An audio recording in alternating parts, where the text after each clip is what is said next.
Saverin. Mark! Mark! He's wired in. Sorry? He's wired in. Is he? Yes. This is one of cinema's best crashouts. How about now? You're still wired in? You issued 24 million new shares of stock. You were told that if new investors came How much along... were your shares diluted? How much were his? What was Mr. Zuckerberg's ownership share diluted down to? It wasn't. What was Mr. Moskowitz's ownership share diluted down to? It wasn't. What was Sean Parker's ownership share diluted down to? It wasn't. What was Peter Thiel's ownership share diluted down to? It wasn't. And what was your ownership share diluted down to? 0.03%.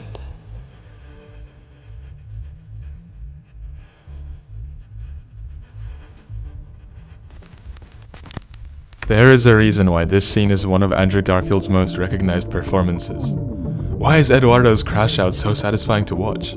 There are plenty of scenes in all sorts of films where characters yell and shout and break things and cry, or even do all of the above in that order, but this scene in particular appeals to almost everyone.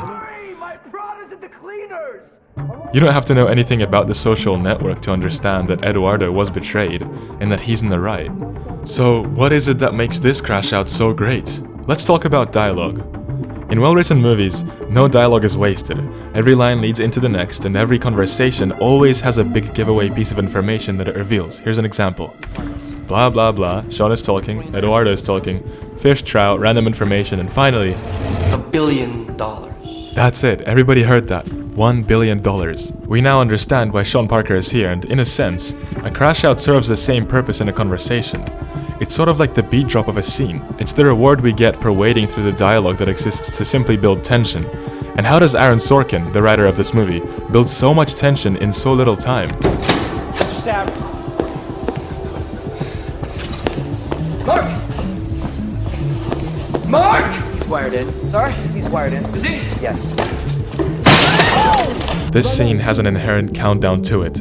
As Eduardo walks up with speed, it's only seconds before he snaps at Zuckerberg, and Sean Parker, seeing that, tries to de-escalate Eduardo's approach by stating that Zuckerberg is busy. This dialogue is short and snappy, it's repetitive. It almost sounds like a build-up because Saverin and Parker exchange lines so quickly. But that's not all there is to it, because this dialogue is reinforced by clever sound design.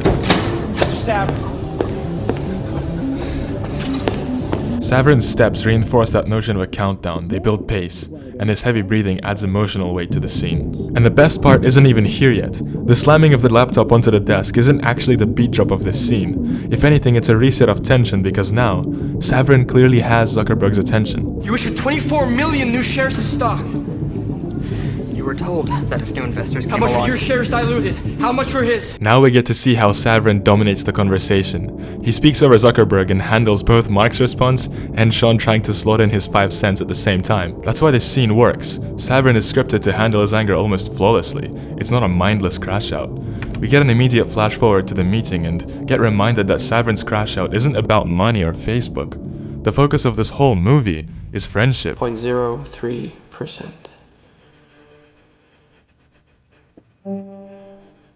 We hear the already familiar 3 notes on the piano, the soundtrack mellows out the moment, and we now see Eduardo in denial of the fact that his friend used him for money. It's gonna be like I'm not a part of Facebook. It won't be like you're not a part of Facebook. You're not a part of Facebook. My name's on the masthead. You might want to check again.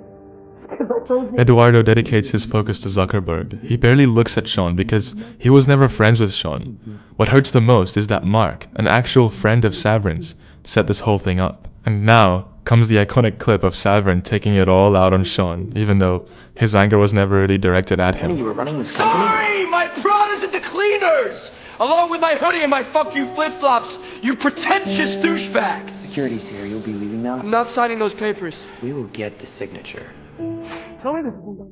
And now we're back to that scheme. They talk about Phoenix and the chicken and whatever else may be, but the big drop of this conversation is this. The chicken. And I'll bet what you hated the most is that they identified me as a co-founder of Facebook, which I am. You better lawyer up, asshole, because I'm not coming back for 30%. I'm coming back for everything. That was the so-called beat drop of this Crashout. It's over. Saverin's coming back for it all.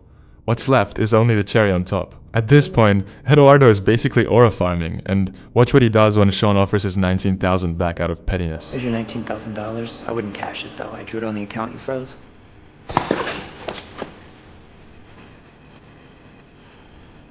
I like sitting next to you, Sean. Makes me look so tough. He walks away with security as if they're his bodyguards. It's nefarious work, and it's completely intentional.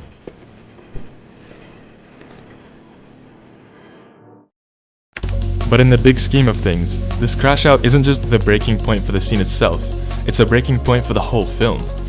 The reason this crash out feels so good to watch is because it's been set up from the very beginning of the movie, and the tension has been rising up the whole time. From the start, we see that Zuckerberg needs Saverin, but not emotionally, not as a friend. He just needs his algorithm. Saverin continues to be supportive throughout the whole movie. He genuinely believes that he and Zuckerberg can succeed with this idea together. He puts his trust and his money into this project, and then watches it slowly wither away as time goes on. He sees that his business vision for the company ends up being compromised, as is the fact that his money is what put Facebook ahead in the first place. Zuckerberg's fatal quality of being blind to the feelings of other people ends up propelling him in a direction where he ultimately gets rid of almost everyone close to him. Trade it all for the status of being the youngest billionaire in the world. And we can see that he regrets his decisions just minutes after Eduardo's crash out when he realizes that Sean Parker is a lost cause too. This has to be my second favorite scene in the whole film because we get to see Zuckerberg in an already mentally damp state, but he manages to contain his frustration with Sean over the call. Jesse Eisenberg's subtle acting in the scene is near perfect.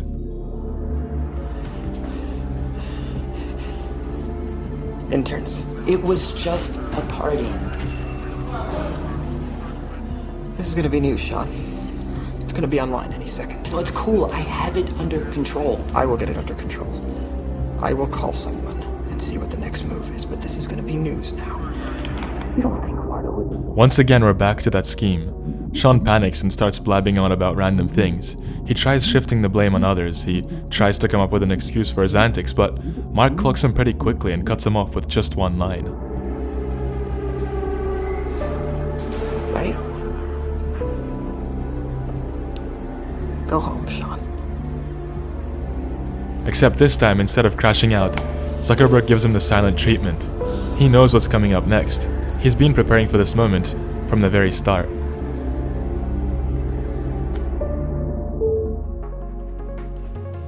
So, dialogue can be a very powerful tool when it comes to shaping up characters, and those loud, emotional episodes we like to call crashouts are one of the more expressive ways of doing that. Whether a character loses it completely and breaks down or manages to hold their emotions within, directing and scripting a believable scene is a very difficult task, but Aaron Sorkin and David Fincher nail it just right in The Social Network, hence why I think it's one of the best crash-out scenes of all time. The Social Network really is a spectacle of precise storytelling, fast and sharp dialogue, subtle cinematography, and of course, that unnerving soundtrack. And with that, I'd like to conclude this video. If you like this video, subscribe to see more stuff like this in the future. If there's any movie, anime, or show you'd like to see me talk about next, leave it down in the comments and I'll chat to you there.